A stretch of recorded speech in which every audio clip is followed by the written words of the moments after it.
Minasan, konnichiwa. O genki desu ka? Selamat datang di channel Belajar Hatsuong Bahasa Jepang bersama saya. Di sini, saya akan membahas berbagai materi mengenai pembelajaran Hatsuong atau lafal bahasa Jepang. Bagi yang tertarik untuk mengetahui bagaimanakah cara menguasai lafal bahasa Jepang yang baik dan benar, silakan gabung di channel ini.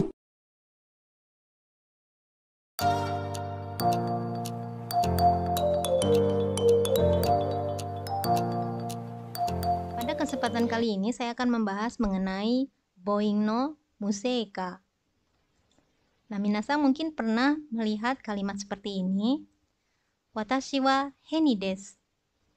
Watashi wa sensei desu. Watashi wa hon o yomimasu. Nah, di situ untuk kata des dan mas itu tidak diucapkan desu atau masu, tetapi cukup diucapkan des mas. Selain itu, bagi minasan yang sering melihat anime, mungkin pernah mendengar kata yosh, seperti itu ya. Nah, apabila ditulis dengan huruf, itu sebenarnya yoshi. Seperti itu ya, hurufnya ada bunyi shi di belakang, tetapi diucapkannya yosh.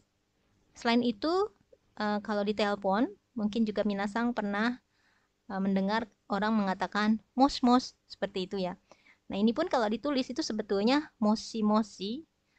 Meskipun kadang ada juga yang mengatakan lengkap ya moshi-moshi seperti itu ya. Tetapi ada juga yang mengatakannya mos-mos seperti itu. Dua-duanya boleh. Nah, fenomena seperti ini dinamakan Boing no Museika. Jadi, apa itu Boing no Museika? Boing no Museika adalah fenomena bunyi vokal yang seharusnya bersuara menjadi tidak bersuara. Atau untuk lebih mudahnya bisa juga dikatakan bunyi vokal tersebut tidak dibunyikan. Nah, mengenai apa itu bunyi bersuara dan apa itu bunyi yang tidak bersuara, minasan bisa merujuk ke video tutorial yang lain di channel ini yang membahas mengenai bunyi bersuara dan bunyi tidak bersuara supaya lebih jelas. Nah, Boing no Museika ini ada dua. Yang pertama, vokal I dan U yang berada setelah konsonan yang tidak bersuara pada akhir kata atau kalimat. Tadi ya, seperti yang saya contohkan tadi, desmas seperti tadi ya, yosh seperti itu. Nah, kemudian berikutnya yang kedua adalah vokal I dan U yang diapit oleh konsonan-konsonan yang tidak bersuara. Nah, supaya lebih gampangnya, saya tuliskan saja konsonannya, yaitu K, S, Sh ya, kemudian T, C, Tsu, kemudian H, F, dan P. Misalnya, contoh ya, untuk yang diawali dari K ya, misalnya ada kata kita, kusai, seperti itu ya. Jadi, dua huruf kita, kusai, seperti itu ya. Tapi ki dan ku-nya tidak diucapkan secara jelas, diucapkan dengan kita, kusai, seperti itu. Nah, di sini minasan lihat untuk kata kita, jadi i-nya itu diapit oleh konsonan K dan T. Kemudian kusai di sini u-nya diapit oleh konsonan K dan S. Contoh yang lain misalnya untuk yang diawali dari S ya. Misalnya ski, stampu. Nah, ya kalau misalnya minasan baca sih mungkin melihatnya langsung saja suki, sutampu seperti itu ya. Tapi untuk fenomena Boing no Museika ini biasanya orang Jepang yang berbicara berdasarkan logat Tokyo atau bahasa Jepang standar ini mengalami fenomena Boing no Museika. Jadi diucapkannya menjadi ski, stampu seperti itu ya. Bunyi U di sini untuk kata ski diapit oleh S dan K, kemudian untuk kata stampu diapit oleh S dan T.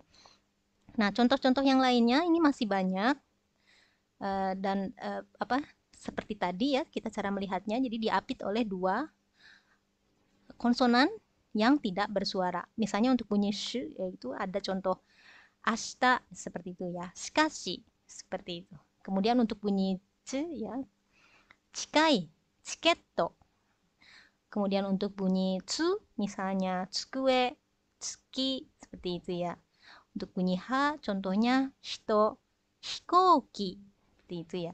Kadang ada juga yang mengatakan hito, misalnya seperti hito, ya tidak apa-apa ya. Tetapi kalau misalnya minasang mendekati ya, ingin mendekati lafal orang Jepang dengan logat Tokyo ya, itu biasanya diucapkannya bukan hito tapi hito, hito, hikoki, seperti itu. Kemudian untuk bunyi F misalnya futoi, fukimas, seperti itu ya. Untuk bunyi P misalnya pika-pika, seperti itu ya, pikunik, dan lain-lain. Nah, tapi di sini ada catatan, bunyi I dan U tersebut bukan bunyi cong ya, bukan bunyi panjang. Kalau bunyi panjang kan jadinya tidak diapit oleh dua konsonan ya, yang satu diapit, yang sebelumnya ditandai dengan konsonan, berikutnya kan bunyi panjang dibatasi oleh bunyi vokal lagi ya. Jadi di situ tidak bunyi panjang, tapi betul-betul harus diapit oleh dua bunyi konsonan yang tidak bersuara. Nah, tapi ini ada satu fenomena yang jarang sekali terjadi ya. Ada kalanya bunyi vokal A dan O yang diapit oleh konsonan yang tidak bersuara itu bisa juga mengalami boing no museika. Misalnya pada kata kokoro di sini ya. Ya biasanya memang dikatakan kokoro, tetapi ada yang mengatakan kokoro seperti itu. Kokoro. Selain kokoro juga ada kakashi. Di situ juga ada juga yang mengatakan kakashi seperti itu. Kakashi. Nah, tapi ini jarang sekali ya, di dalam teori juga tidak masuk, hanya beberapa kasus saja orang Jepang ada yang mengatakan seperti ini. Nah, demikian boing no museika di dalam bahasa Jepang. Semoga bisa dipahami. Sampai bertemu lagi di video tutorial yang lain. Minasan, dou deshita ka? Mudah bukan? Demikian video tutorial kali ini. Semoga bermanfaat. Sampai jumpa di video tutorial berikutnya. Oh ya, jangan lupa untuk menekan tombol like dan subscribe-nya ya.